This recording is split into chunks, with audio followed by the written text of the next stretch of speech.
Hello and welcome, friends. I extend a very warm welcome to all of you to another segment of USANAS Dialogues. Today, we are going to discuss a very critical issue in the emerging world order of today's transformative situation. We are going to discuss shifting geopolitics of East Asia, China's regional ambitions, and India's strategic assessment. And today, we are joined by General Deepak Mahara, an eminent expert on the subject and a man with insights from the field. For long, he has served in Moscow and currently he is also pursuing his PhD. So he brings a unique amalgamation of theory and practice. Before I request him to make his opening remarks, I would like to give a brief introduction of his work and his profile. Major General Deepak Mahara, Kirti Chakra, AVSM, VSM, is an alumnus of National Defense Academy and was commissioned in 5 Gorkha Rifles Frontier Force in 1987. He has served as military attaché in Embassy of India, Moscow, and had the privilege of serving in the war-torn zone of Democratic Republic of Congo as a military observer as part of the UN peacekeeping operations. An accomplished scholar, he specializes in geopolitics with a focus on Russian studies and is currently pursuing his PhD in the field, further enriching his depth of knowledge and global perspective. Witnessing the transformation of warfare firsthand over the 4 decades, from Operation Pawan in Sri Lanka to modern conflicts in Syria, Ukraine, and Middle East, he has rigorously analyzed these events and synthesized their strategic lessons with an aim of strengthening the Indian Army's preparedness for emerging security challenges. He is the founding director and CEO of ThoughtSec Global Private Limited, a security and strategic consulting firm. General Mehra, a very warm welcome to you. Over to you. I'll request you to make your opening remarks. Thank you, Dr. Abhinav, Dr. Pandey. It's wonderful to be here, and I'm grateful. And the topic that you've chosen is so contemporary, and I think India cannot remain aloof from the happenings in this particular region. Okay, to start with, I think I'll start with the broader picture, then focus on towards one particular aspect, one particular country that we decided upon. See, the world today stands at a very decisive moment of transition in global power hierarchy, as the rising powers are challenging the dominant ones for preeminence, thereby increasing the likelihood of conflicts as we see all around. The post-Second World War II, post-Cold War world order, long dominated by the victors of those eras, are now under strain as the center of gravity is shifting, to be very frank, from west to the east. The once unchallenged great powers find themselves in relative decline, even as the new centers of influence rise to contest old order. And this contest is reshaping the strategic landscape.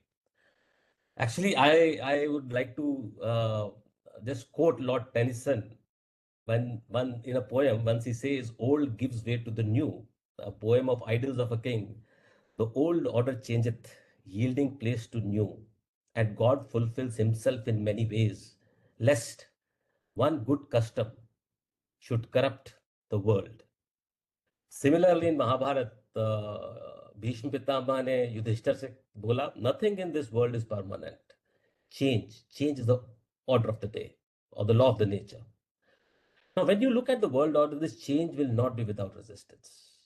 The resistance of established powers, led by the United States, manifests itself in many ways, multiple forms. Maybe it's reinterpreting international law into the rules-based order, which is applied selectively, waging wars with or without UN sanctions, orchestrating regime change or color revolutions, sanctions, or utilizing of economic instruments as tools of coercion. Now, all these tactics intended to preserve the hegemony have given rise to volatility across the globe. And East Asia is also, it epitomizes this flux. Here, the clash between the entrenched powers and emerging challenges is very high, very stark, and the consequences for the security, for the economics part, for the governance part, are very high.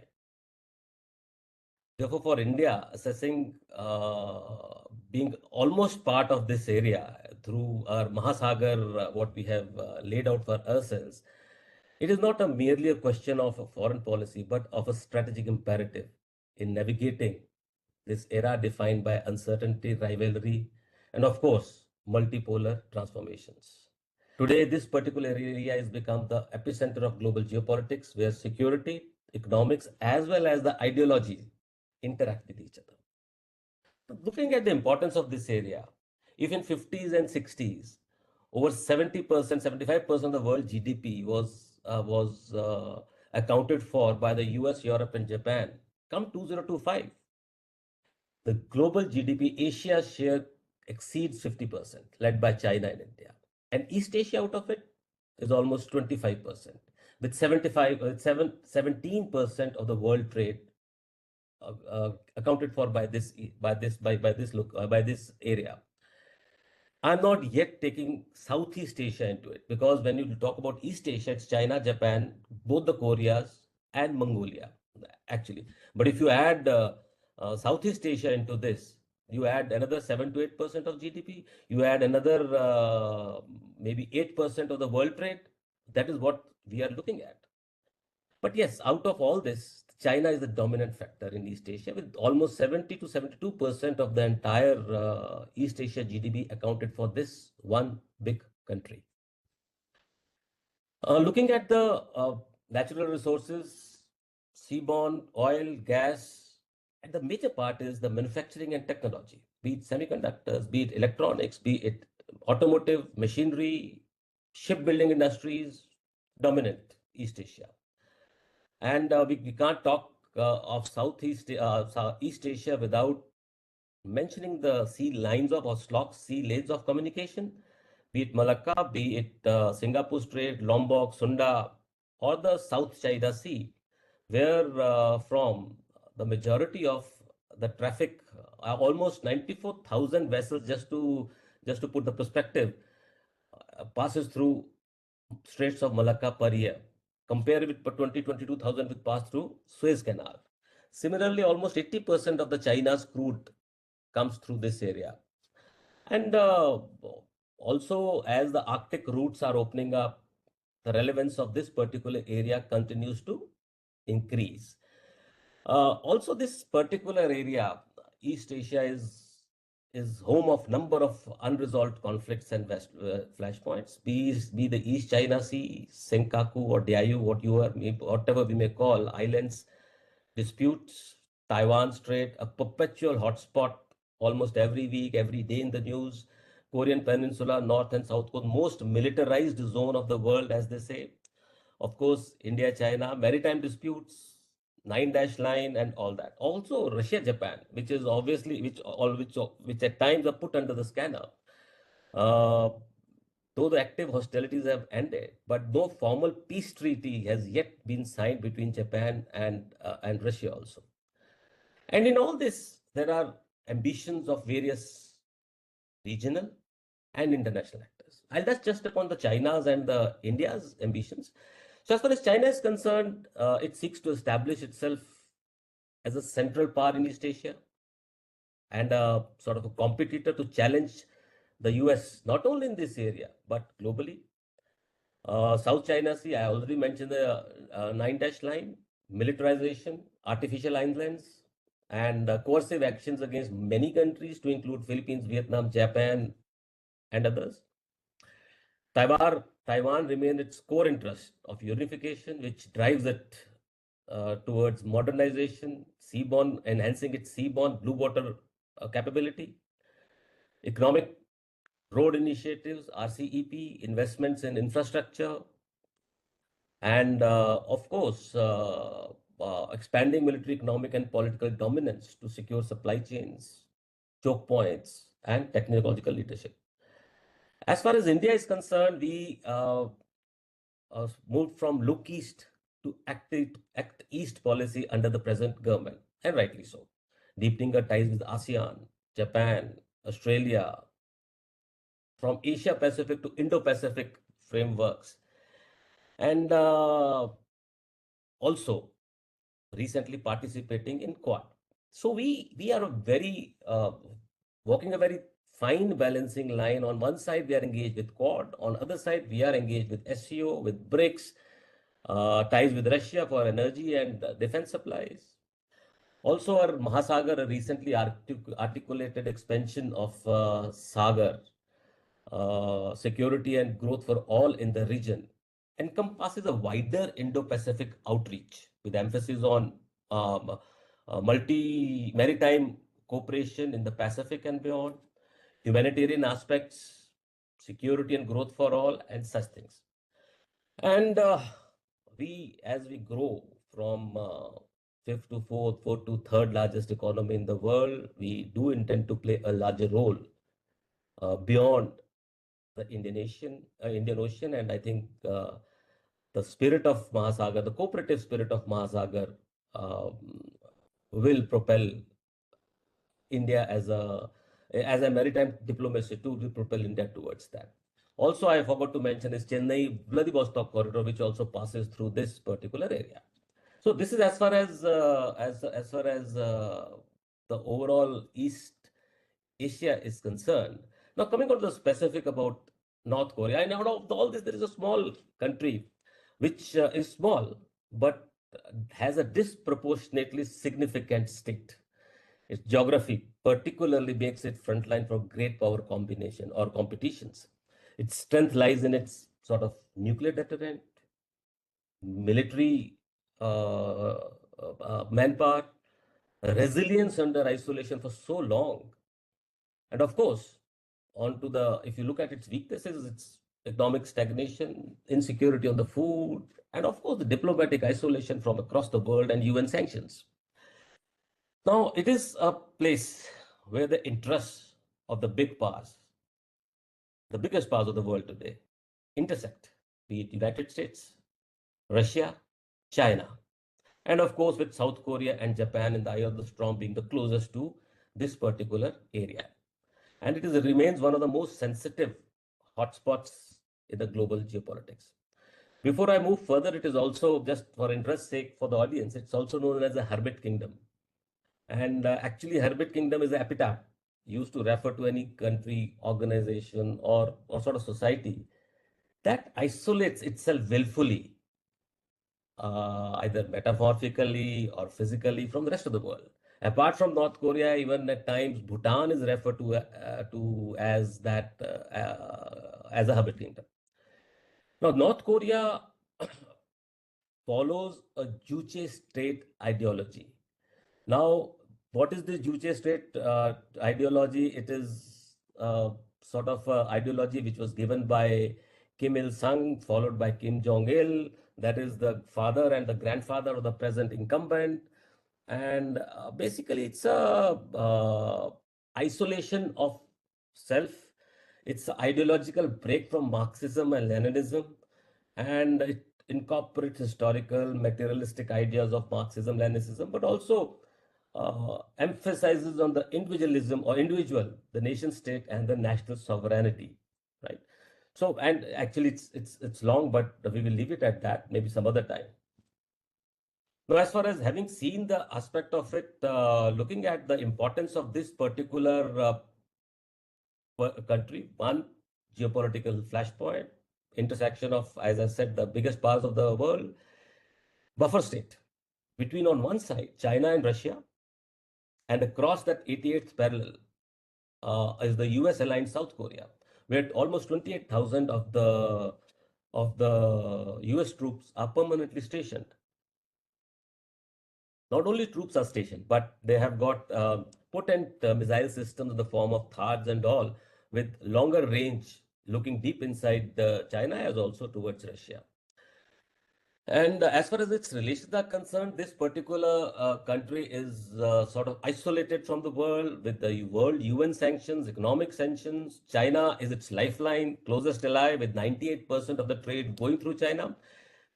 With Russia, last about 3 years or so, the trades have increased a bit, not a bit, quite a bit, though figures are not really readily available on the internet. But yes, with the support of North Korean boots on ground, artillery shells, missile technology, and vice versa, Russia's support in oil, commodities to North Korea, the trade has increased post the start of Ukraine conflict.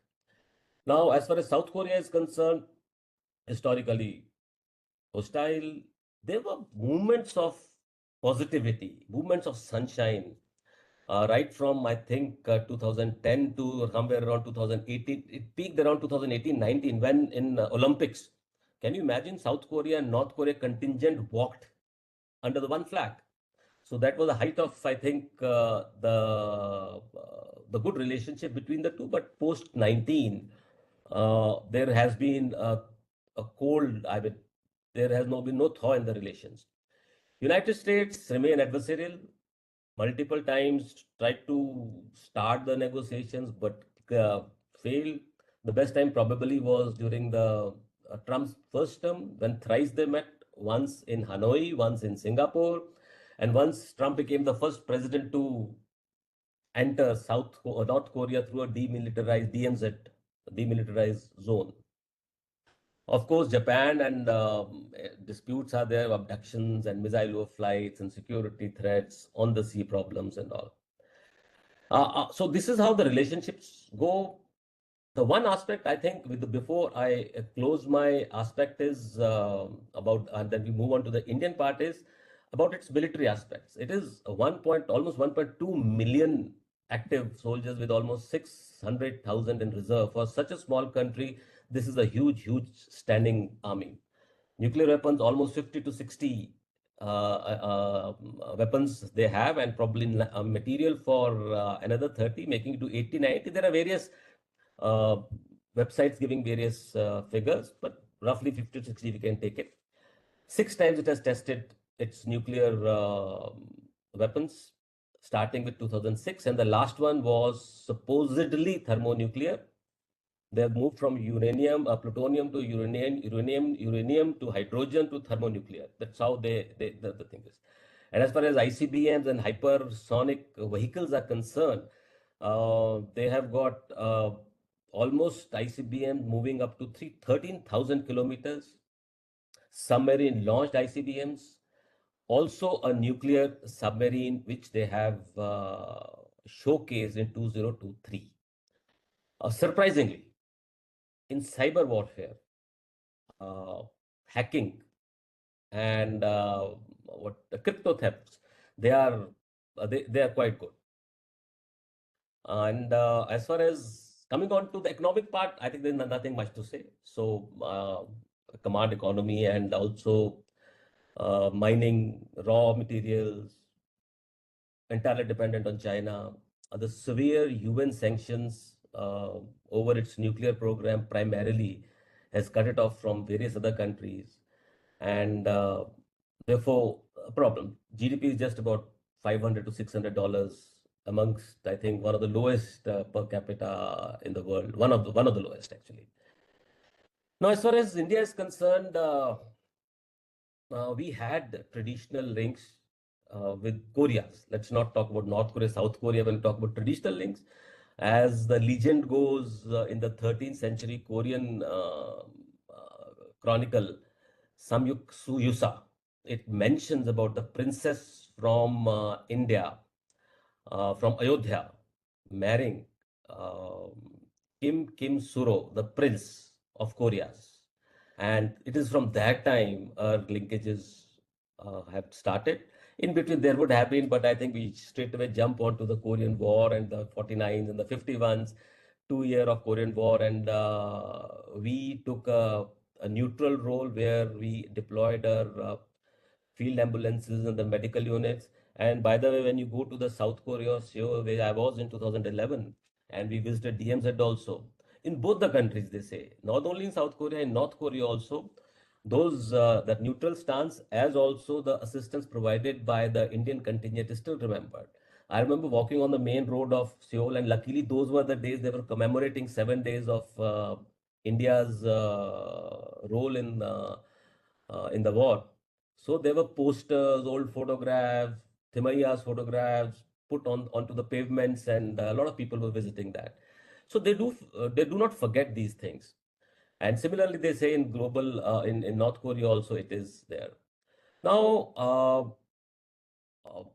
over last about 3 to 4 years, or rather under the tenure of the present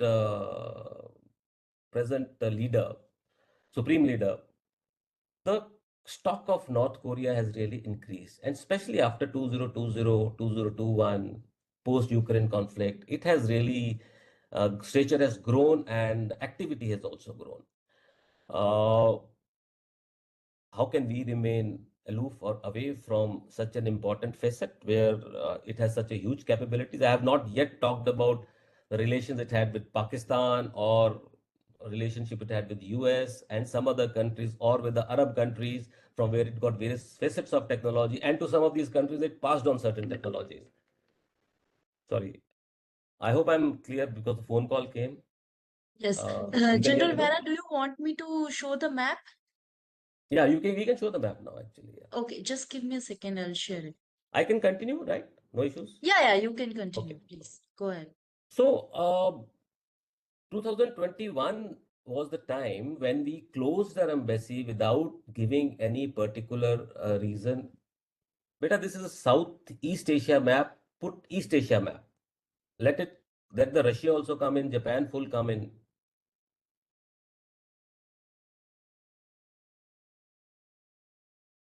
Yes.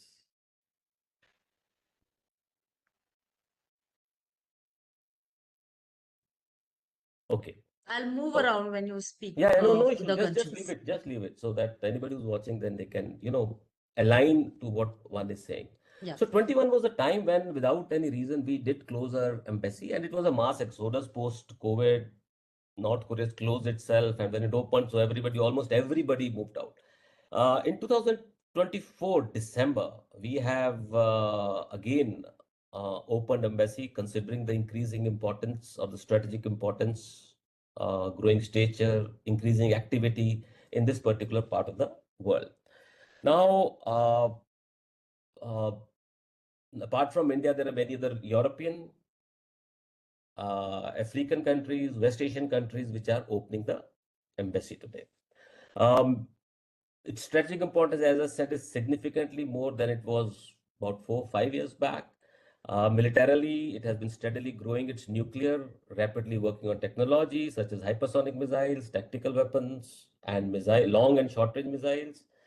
I think it is therefore important for India, considering its past connectivity with Pakistan and China and the present connectivity with China also, uh, to be present in this area and keep abreast with the latest what is happening. And many observers feel that this is a sort of a strategic move to maintain the vital diplomatic channels, monitor the developments in that particular part of the world, and also strengthen India's role, sort of mediating role, if at all it comes across, as our ties with Russia, China, and others grow.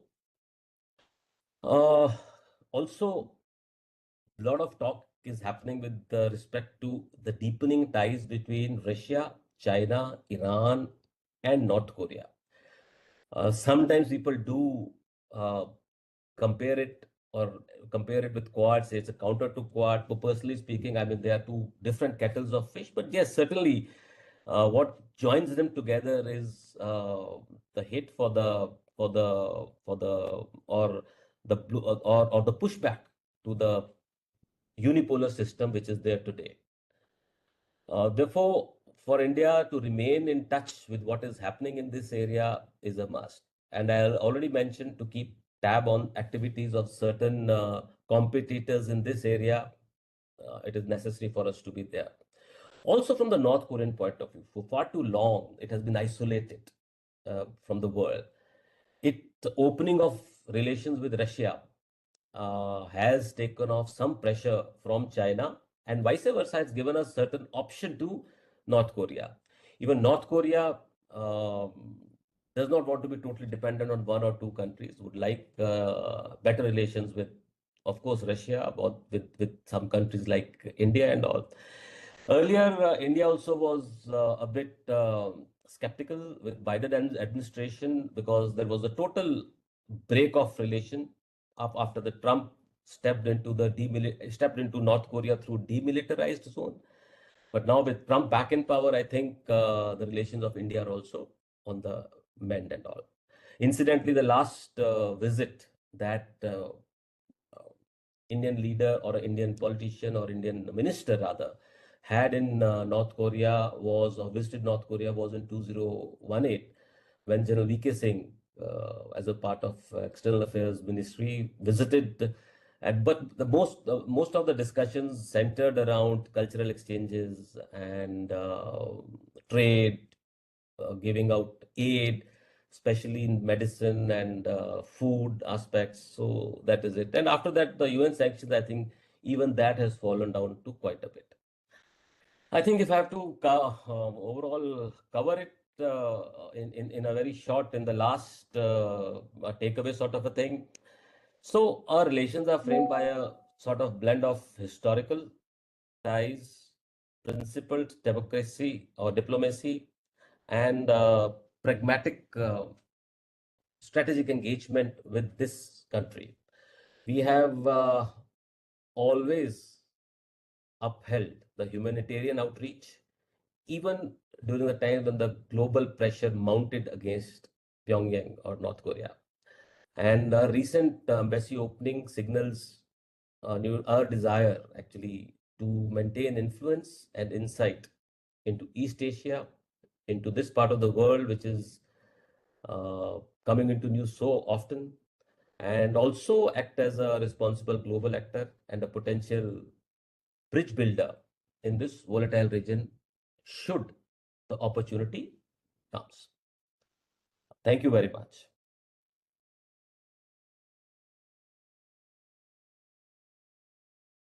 Thank you very much, sir, for an insightful session of opening remarks, and we have many questions for you. So I would like to begin with, North Korea's military capabilities. You mentioned about their advanced ICBMs and cyber capabilities. As a lay researcher, because my expertise is in an entirely different area, I would like to know what exactly is behind this, advanced progress in military technology. I mean, is there a foreign country which is majorly lending some kind of a support to North Korea, because they have very limited resources? You mentioned that their economic condition is really bad. The per capita income is just $500 to $600. So this entire technological advancement, is it just out of its own efforts, or is it some kind of a foreign hand supporting it? And secondly, I would also like to know about their, I would say, innovations in the artificial intelligence.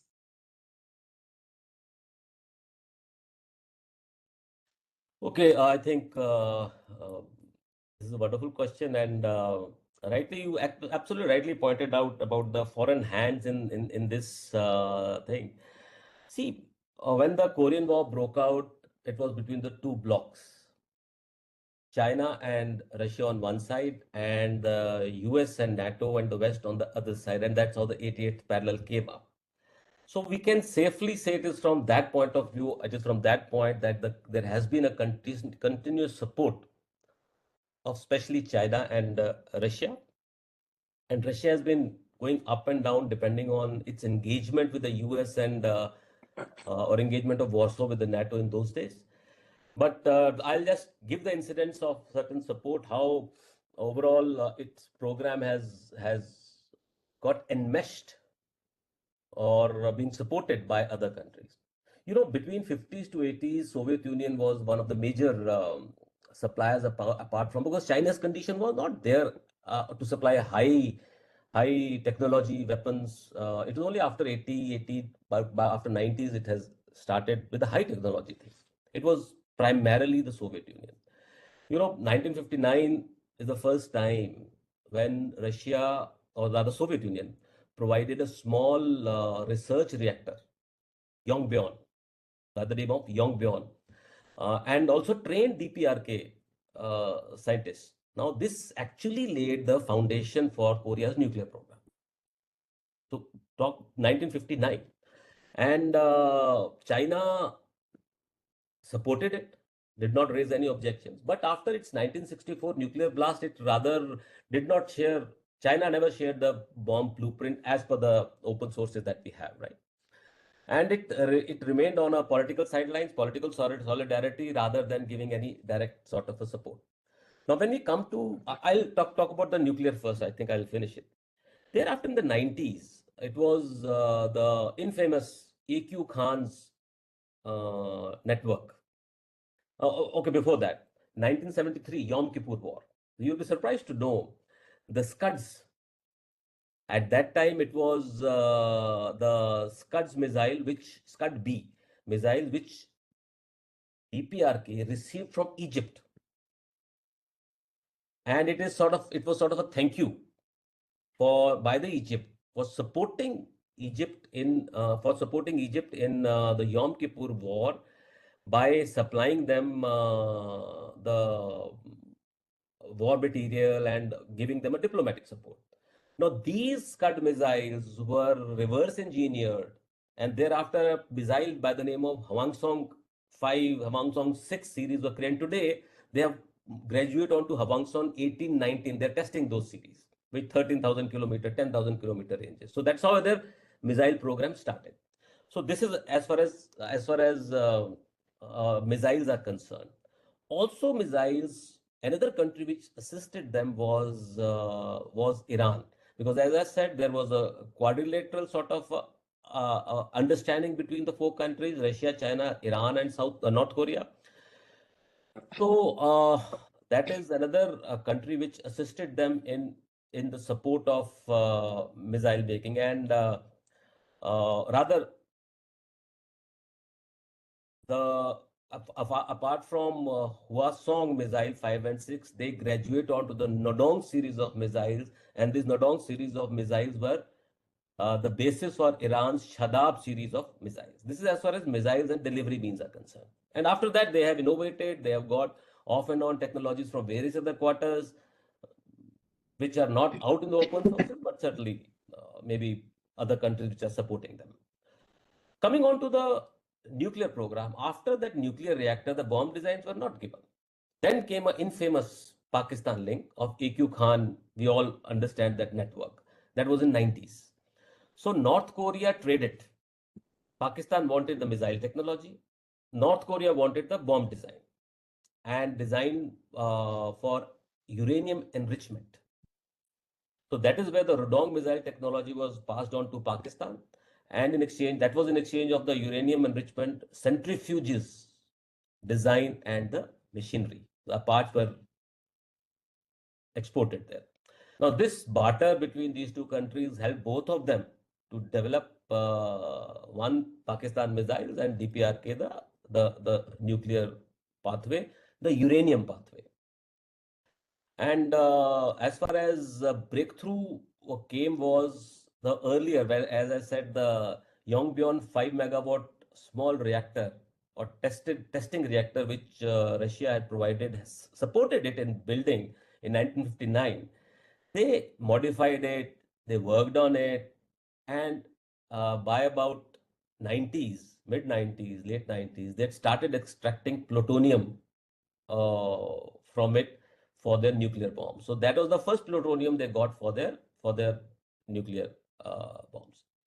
Thereafter, beyond plutonium, they developed their program, and certain firms, some fingers do point towards the Chinese also for providing metal machinery, tools, electronics, which supported their programs or enhanced their programs. And that's how they've slowly moved on to the thermonuclear weapon systems also. So today, in nutshell, they have overall about 60, some say 90 weapons, and plutonium for 90 weapons ready with them.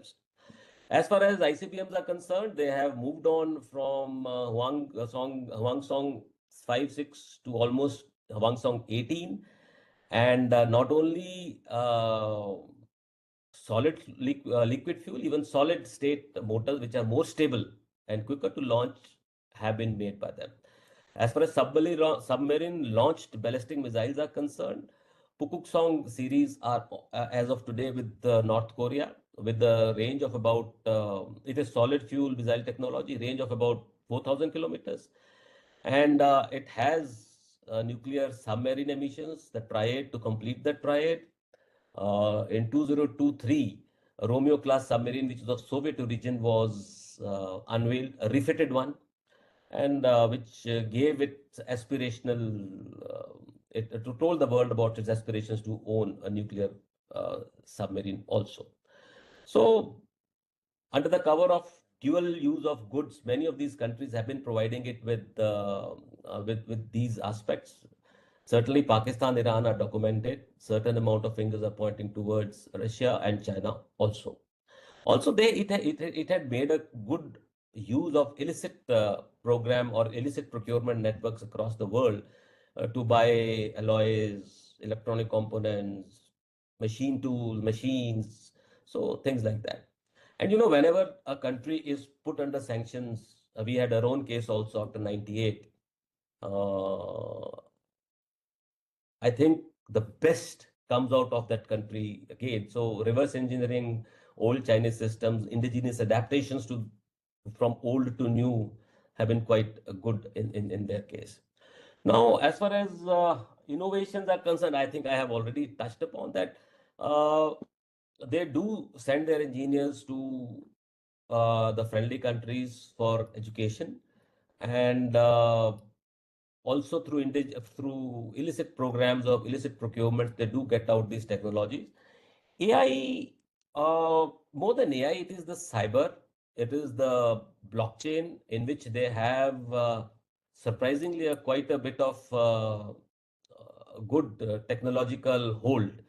Even in AI, in the use of robotics and all, there are news of things coming up, but yet those things are yet to mature.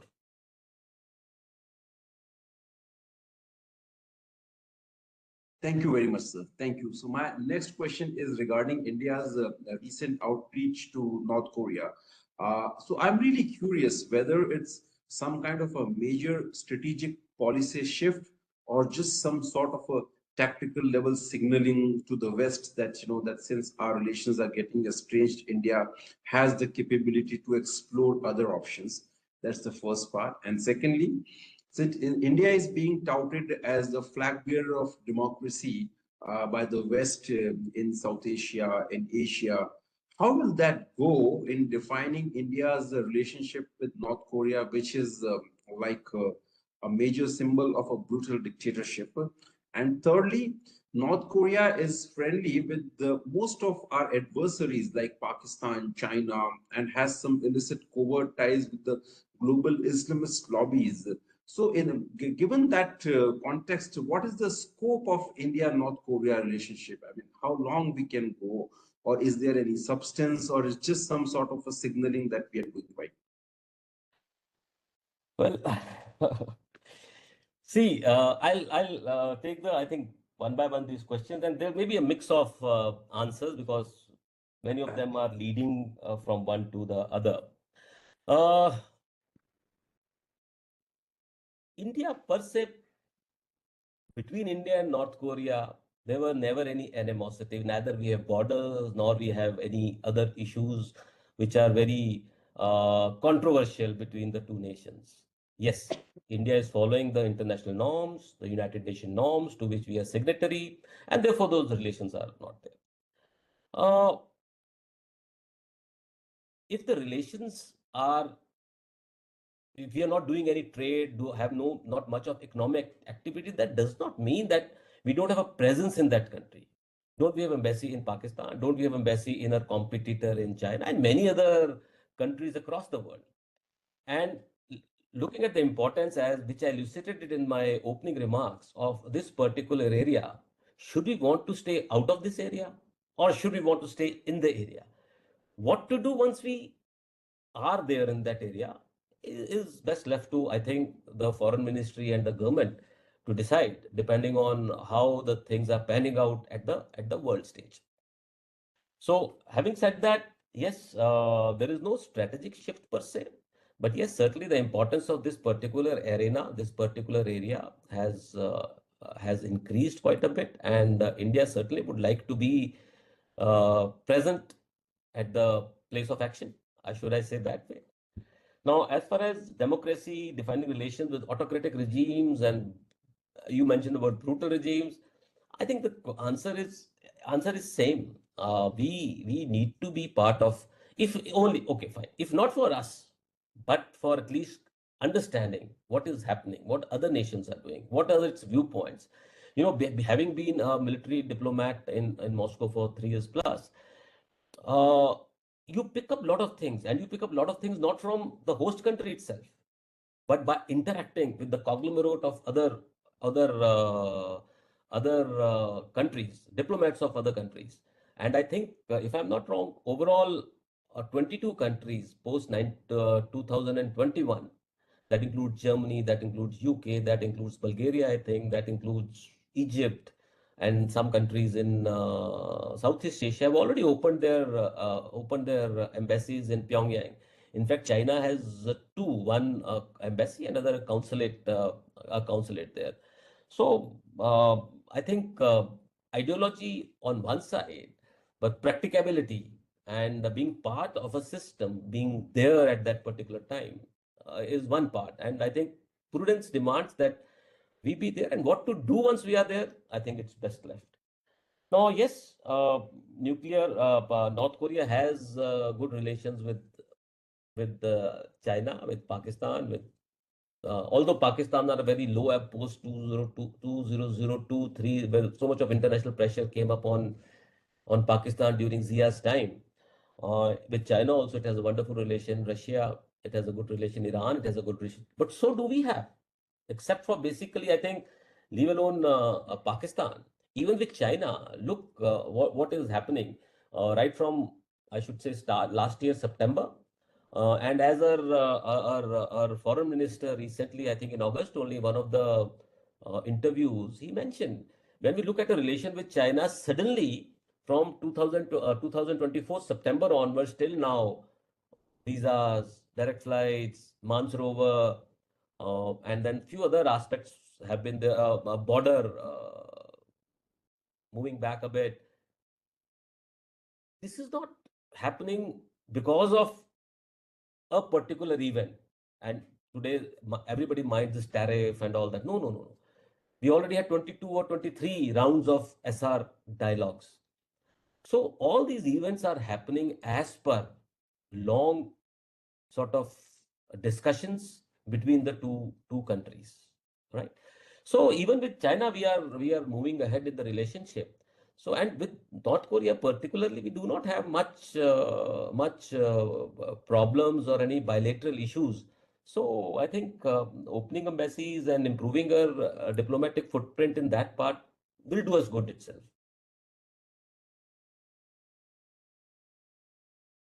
Thank you, sir. We have one more question regarding North Korea, and then after that, we'll have maximum one or two generic questions about the East Asian geopolitics.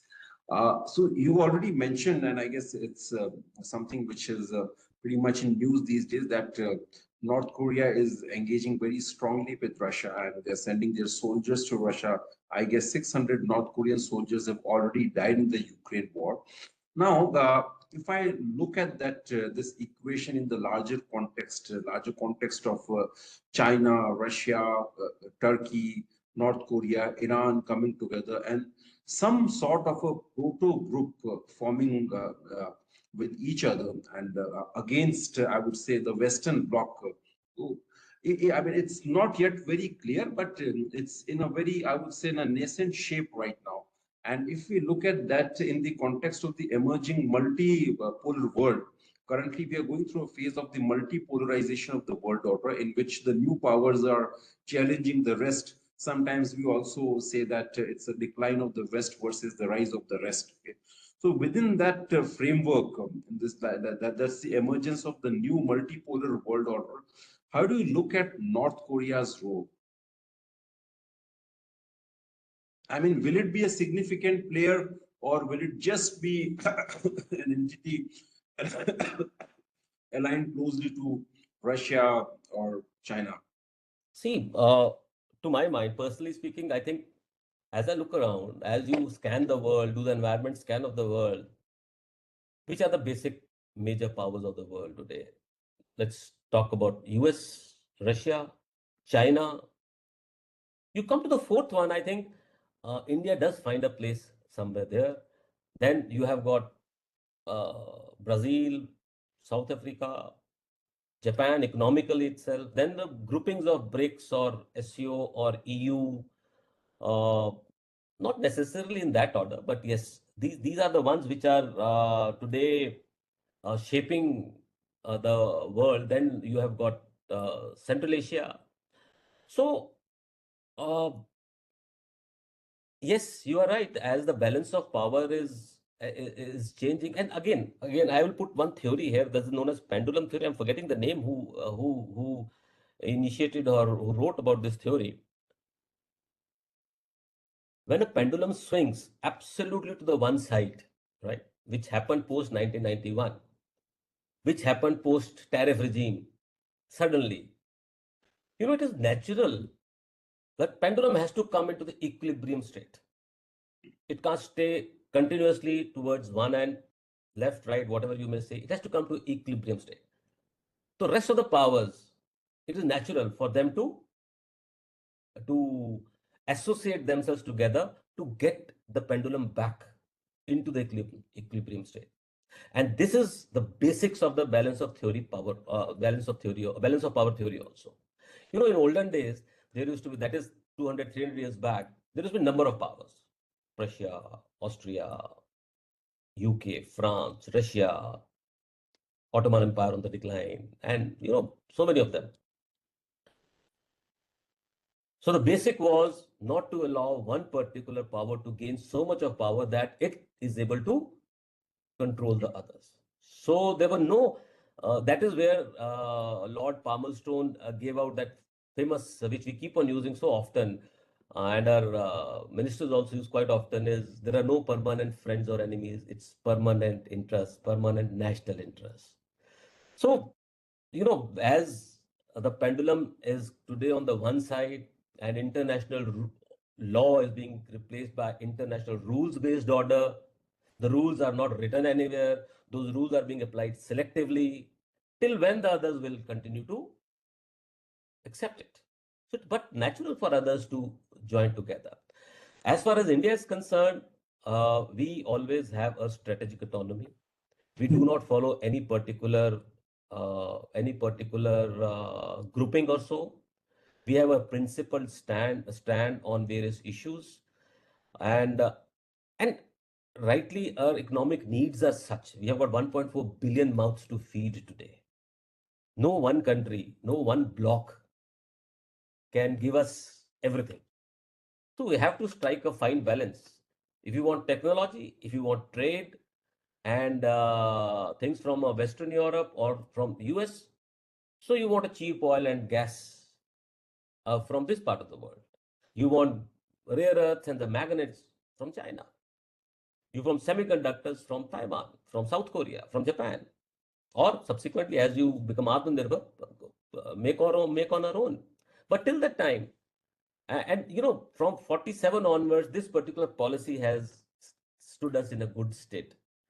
So yes, and as far as multipolar world is concerned, yes, in that particular aspect, we do align with the other rising powers, be it China, be it Russia, be it BRICS, Brazil, South Africa. That yes, the world has changed, and there is a need for all of us to be the voice. The institutions on which the world commerce, world trade stands today, those Bretton Woods institutions, who built them?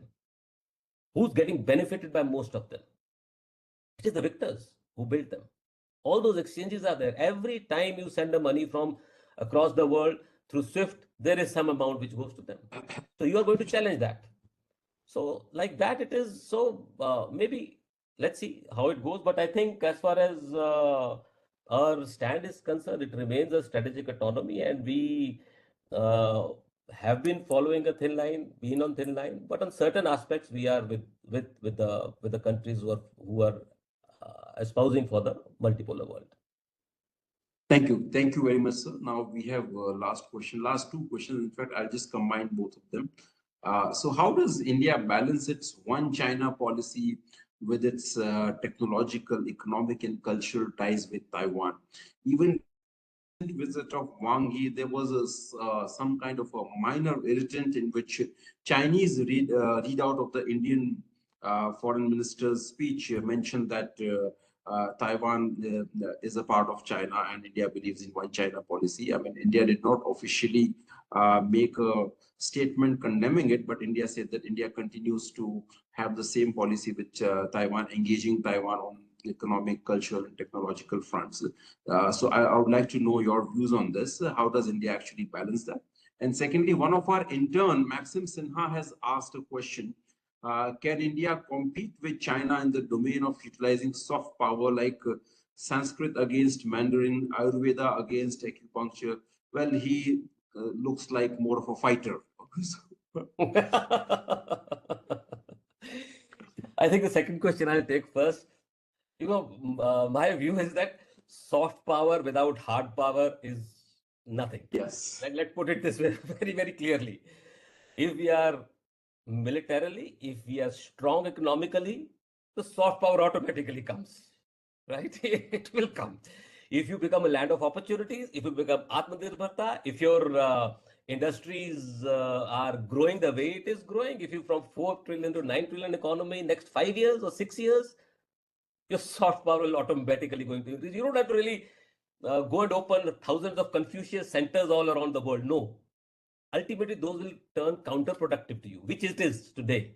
Most of the centers are closing at many of these places, right? So soft power, as far as it's concerned, is based on the hard power. I should say, technologically, economically, you have to be so strong. Now, coming on to one China policy, Taiwan, it's a tricky question actually. So, we have got a wonderful relationship with Taiwan, be it economical, be it educational, cultural, and I won't delve into how at this juncture, how and what irritants were there in the minister's aspect. But we follow, it is reciprocity. If you do not honor the sovereignty of the Indian aspects while marking the routes on the map for the BRI, so somewhere India also will have to give you back. I think I will leave it at that. So it is sort of reciprocity in the diplomatic terms, what they call it, and that is where we stand today. But having said that, with Taiwan, we have got wonderful relations and good cultural, educational, and technological, actually. A lot of assistance in the semiconductor production and all coming from that part of the world. Thank you very much, sir. Thank you very much. I really, I mean, particularly, I like the answer to the first question. I guess, the one on the soft power. In fact, it reminds me of one of my conversation with a dear friend of mine who happens to be a Russian diplomat. I would say, well, this is about the days right after the Operation Sindhu. We are talking a lot about the narrative war and Pakistan's edge in that and all that. So I asked my Russian friend that, I mean, what are you doing about the propaganda war? The West is getting too strong against you. Then he said that, well, we like to fight real wars, not the propaganda wars. Yes, I think you're absolutely right. Your economic rise will attract a lot of people, a lot of Yes. other people to come to you, and that will. That's all I tell them. I mean, even my colleagues and my friends in this, I would say, world of geopolitics, that, I mean, we don't need to make much sound about our leadership of G20 or Vishwago. Our performance, our actions should speak louder than our words. If we perform economically well, if your roads are strong, clean, if your infrastructure is great, if your governance is corruption-free, dedicated, if your citizens are loyal to your country, I mean, your power naturally expands and the world sees it. We don't need to prove it again and again. Okay. So once again, thank you very much for this enlightening lecture. And the topic was very, I would say, interesting. Not many people would even know about this topic. North Korea in most of the think tank circles is like an anathema, because I mean they kind of like to follow the Western narratives. But at USANAS Foundation, we always try to see beyond what's routinely accepted and break the old conventional molds. So thank you very much. We have one of our member asking a question, but I guess we are running short of time. So I guess Harsh will have to take it some other time. So I'm really sorry. But once again, thank you very much, sir. And we look forward to inviting you more often and engaging with you for our future dialogues offline and online, sir. I would like to mention that we are based in Udaipur, not in Delhi. So we are not the part of the Delhi-centric Delhi think tank circle. circuit. I mean, we are trying to create a different signature out here, just trying to connect the smaller cities and the wisdom hidden in the traditional, I would say, aspects of India's statecraft and diplomacy with the global conflicts today and make it more relevant. And definitely, we will need your support and guidance for the future of activities also. Thank you very much, sir. Thank you. Thank you, Dr. Pandey. It was wonderful being here, and the questions were very piercing, should I say, right? And topic, as we discussed when we started the conversation couple of days back, I said, of all countries, you've chosen North Korea. I know that you are a military person. You have served in the government, but generally, I prefer interacting more with the military people because at least they can dare to speak their heart and their mind at least once they are out of the service. It's more Oh, yes, difficult and to crack the diplomats, but I mean, because the military people are more emotional and they truly, I would say, I mean, they study very seriously things on the ground. So we always get to hear new insights. also I had some experience in the sense that we used to meet North Korean diplomats in common platforms of Russians or Iranian when we were in Moscow. And having gone to South Korea, visited them, heard that side of the briefing, this topic was good for me to get back into, rather, I should say. So it was wonderful. Thank you very much for the But opportunity. interesting is I'm just reminded of that movie MacArthur, in which the general says that the Indian ambassador K.M. Panikkar is playing a lot of I would say players in that area during the North Korean war, and I guess India was very active Very back in active. those days. That's what I told you when we had gone. I think it was 2011. I'm not remembering. I think it's September or something.